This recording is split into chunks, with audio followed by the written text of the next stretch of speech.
नमस्ते।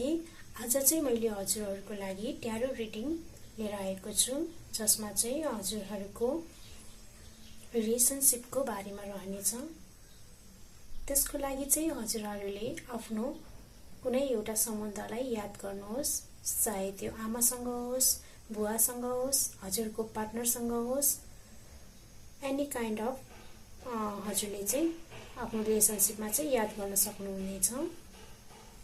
फर्स्टमा चाहिँ म हजुरहरूको रिलेसनशिपमा हेर्न गइरहेको छु नाइट अफ सोर्ड्स, जसमा चाहिँ हजुरको रिलेसनशिपमा चाहिँ हजुर अगाडि बढ्ने चाहिँ प्रयास गरिराख्नु भएको छ।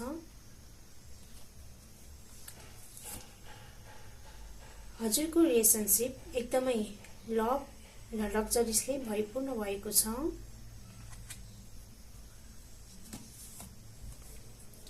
र यो रिलेसनशिपमा हजुर एक्सपेन्ड गर्न खोजिराख्नु भएको छ र ब्यालेन्स लिएर अगाडि बढ्न खोजिराख्नु भएको छ।